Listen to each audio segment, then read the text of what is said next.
E aí, tudo beleza? Tá na hora de começar mais um treino de resistência.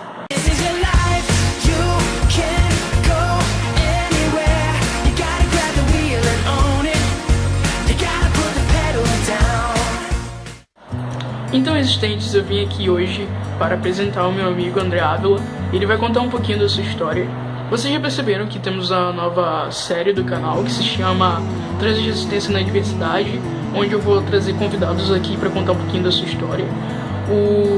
Os primeiros convidados foi o Osvaldo e o Thiago, e hoje eu trouxe o André para participar do segundo episódio dessa série.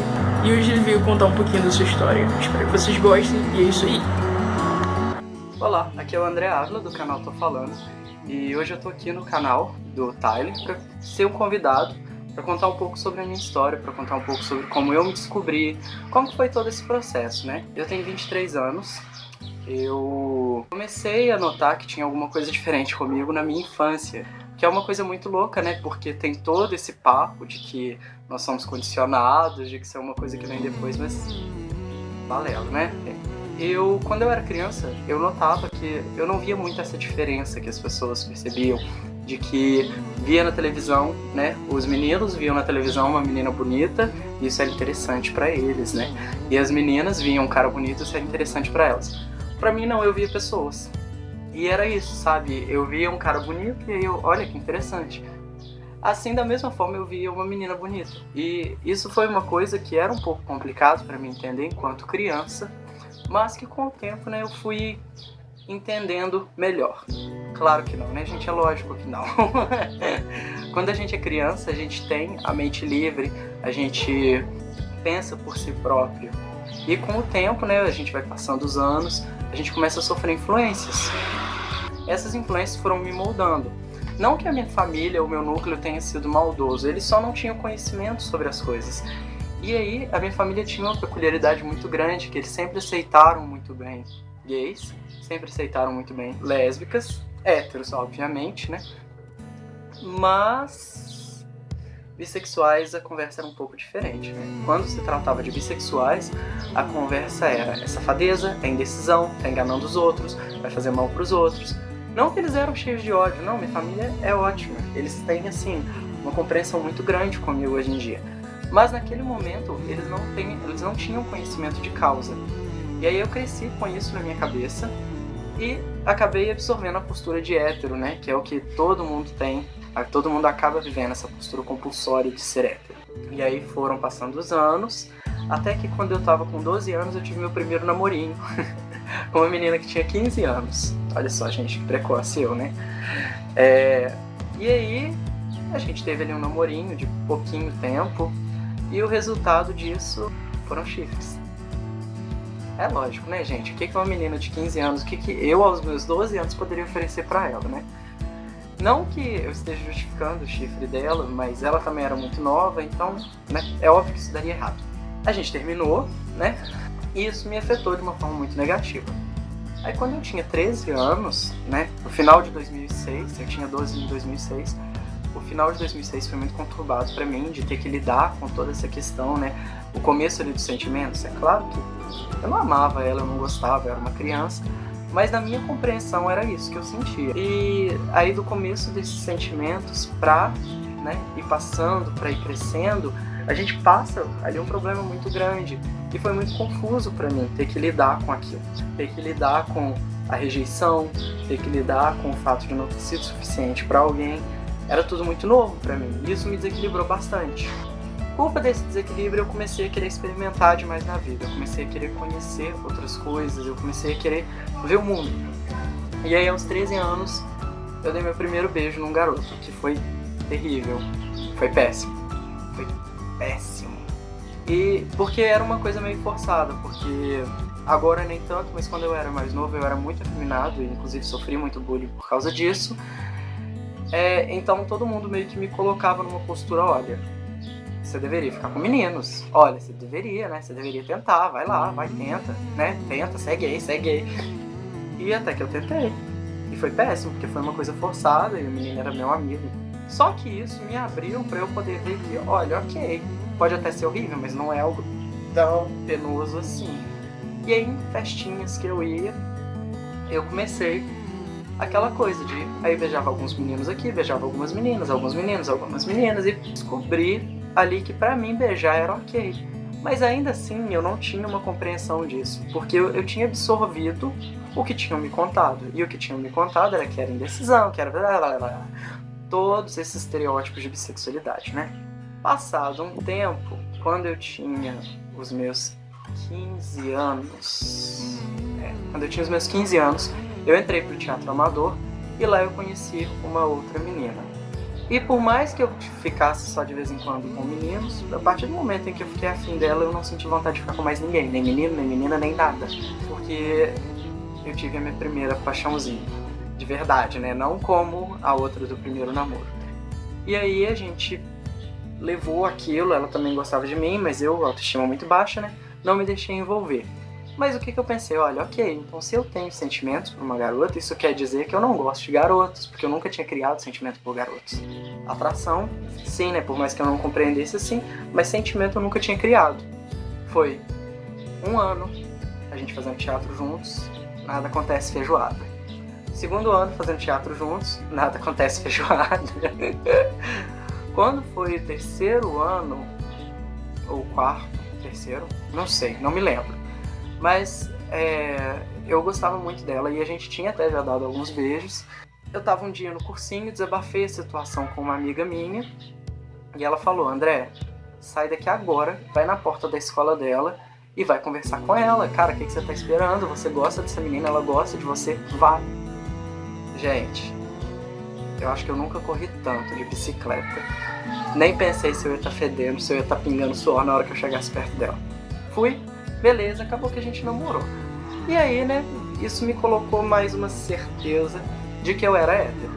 Porque pra mim, naquele momento, né, só existia hétero e gay de opções pra mim. Eu não poderia ser qualquer outra coisa. A gente namorou e acabou que, assim, né, adolescentes começam a namorar, viram adultos, as coisas não funcionam mais muito bem. E a gente não deu certo e terminou. Esse foi um término um pouco mais tranquilo pra mim, ainda que tenha sido muito decepcionante perceber que amor não era suficiente pra manter uma relação, né? Que precisava de mais coisas. Não que eu e ela a gente não oferecesse essas coisas, mas é que a gente passou por muita mudança, né? De adolescentes pra adultos, as pessoas mudam muito. Não foi culpa minha, não foi culpa dela. Nós dois éramos ótimos, ok? Disso que eu terminei com ela, apareceu uma paixãozinha, sabe? Um menino lá do Rio de Janeiro, que conversava muito comigo, era muito meu amigo. Eu já tinha contado pra ele que eu já tinha ficado com meninos e tal, e não sei, me deu uma coisa assim, né? Não uma paixão de verdade, mas um crush, né? Como o pessoal fala hoje em dia. Na época não tinha esse termo, mas como falam hoje em dia. A gente até chegou a se conhecer, a gente nunca ficou, até hoje, a propósito. Eu não vou revelar o nome dele aqui, mas depois vou mandar o vídeo pra ele com certeza vai rir muito disso. E aí foi uma coisa que aí começou, né? Depois que eu desencanei dele e voltei a ficar com as pessoas normalmente, porque até então, mesmo depois do término com essa namorada que eu cheguei a amar, eu não ficava assim tão fácil com as pessoas, era algo complicado pra mim, porque envolvia ali toda uma questão de eu ter me acostumado com ela. A gente namorou por 1 ano e meio, fora o tempo antes que eu já gostava dela.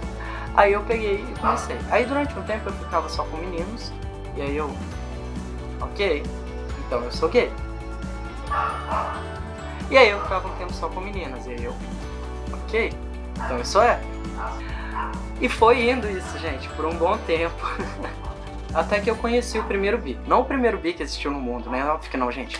Mas eu conheci o primeiro bissexual, assim, pude conversar com ele. De ter várias perspectivas ali. E ajudou muito eu a me conhecer, a me entender. Perceber que, olha, gente, pra mim é igual. Homem, mulher, tanto faz. Esse é o fim da minha história de conhecimento e aceitação. Não. Ah, bom. Na verdade, eu já tinha até contado para minha mãe. Antes de eu ir conhecer o menino do Rio, eu contei para minha mãe e comecei a me sentir mais livre para contar para as pessoas. E ela, lógico, né, teve aquela postura de rejeição, de falar que ou eu devia ser gay ou eu devia ser hétero. Não que minha mãe seja maldosa, ela só não tinha conhecimento de caso. E... olha, limpei o nariz em vídeo. Que vergonha, né, gente? Mas é porque eu acabei de tomar banho e tá com água. Não vai dar pra vocês verem, mas finge que deu. E aí, né, a minha aceitação continuou. mesmo depois de eu ter conhecido, de eu ter conversado, ter tido algumas perspectivas de vida, né? Porque a gente cresce imaginando que só quem é hétero que tem oportunidades de crescimento na vida, que quem é gay tem aquelas oportunidades restritas, quem é lésbica tem aquelas restritas, quem é bi não tem nada, e quem é travesti, transexual, então é ainda mais triste, sabe? Me dói ainda mais. Comecei a conhecer mais pessoas, comecei a me aventurar por esse mundo LGBT, né? Fazer amizades. E aí, a partir daqui eu acho que eu já posso falar nomes, porque não é nada que vai expor ninguém. Eu conheci o Léo Campos, que é um grande amigo meu, que foi muito importante nesse processo.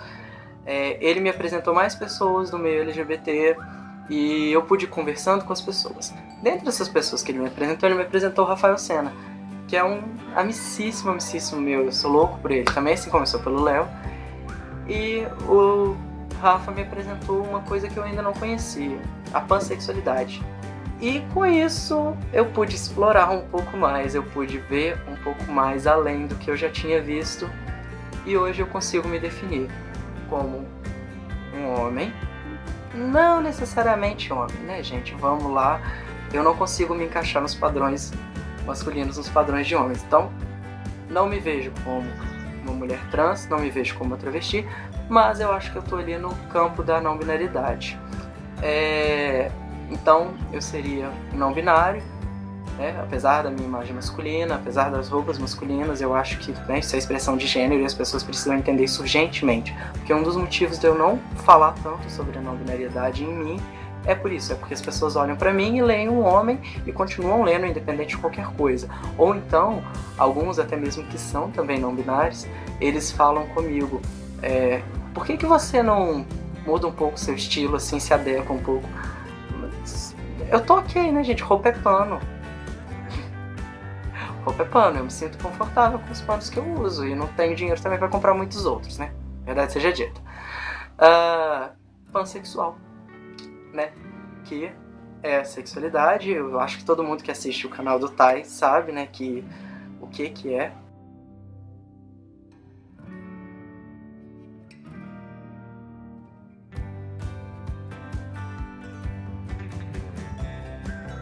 A pansexualidade, caso alguém caia aqui e acabe não sabendo, a pansexualidade é aquela coisa, a gente não tem apenas os gêneros binários, masculino e feminino, a gente tem vários outros. E a pessoa pansexual é a que se atrai por qualquer um desses, independente de qual seja, tá bem?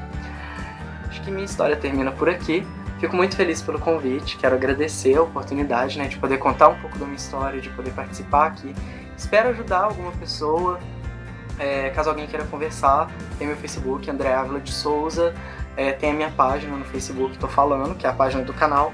Tem o meu canal, que apesar de estar parado, eu vou voltar com ele. Então, ó, se inscrevam, curtam, compartilhem, tanto do canal do Tai quanto do meu, tá bem? Tchau, tchau, um beijo e até a próxima.